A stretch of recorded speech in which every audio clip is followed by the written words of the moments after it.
मजलिस के सदर और रुकन पार्लियामेंट बैरिस्टर सुनील ओवैसी ने उत्तर प्रदेश के चीफ मिनिस्टर योगी आदित्यनाथ को चैलेंज किया कि वो आंदोलन 24 घंटे उनके पाकिस्तानी होने को साबित करके दिखाएं। मीडिया से बातचीत करते हुए बैरिस्टर ओवैसी ने कहा कि उन्हें योगी आदित्यनाथ की अदम मालूमात पर अफसोस होता है। बैरिस्टर ओवैसी ने कहा कि उन्होंने पाकिस्तान के दौरे के मौके पर हिंदुस्तानी जमहूरियत की भरपूर मदाफियत की थी। शायद उत्तर प्रदेश के चीफ मिनिस्टर को इस बात का इल्म नहीं है। वाज़ेह है कि बिहार असेंबली में चुनाव के ज़िमन इंतखाबी जलसों से खिताब करते हुए योगी आदित्यनाथ ने बैरिस्टर ओवैसी और मजलिस पर तनकीद की और कहा था कि कश्मीर में दफे 370 की बर्खास्तगी से राहुल गांधी और ओवैसी को बहुत तकलीफ हुई।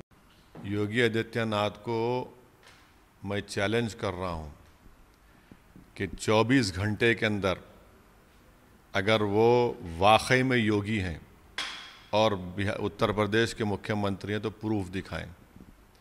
हाँ, योगी को दूल्हे भाई हर रात में ख्वाब में आते हैं, बहुत परेशान रहते हैं हमारा नाम सुन के, हमारे पूरे मेहनत और कारनामों को देखकर, मगर बिहार जाकर भी योगी दूल्हे भाई का नाम ले रहे हैं।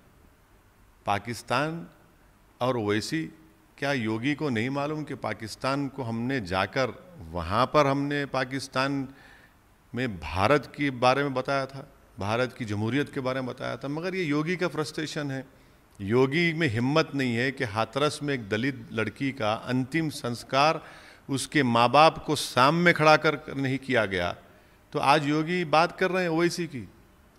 क्या योगी हिम्मत है हाथरस को जाकर उन माँ बाप की आंखों में आंखें डालकर बात करने की?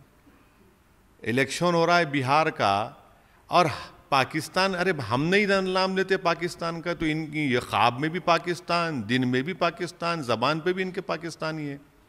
तो ये इनकी आदत है, बौखलाहट का शिकार हो चुकी है, इसीलिए ये बकते रहते हैं और उसका कुछ भी नहीं है।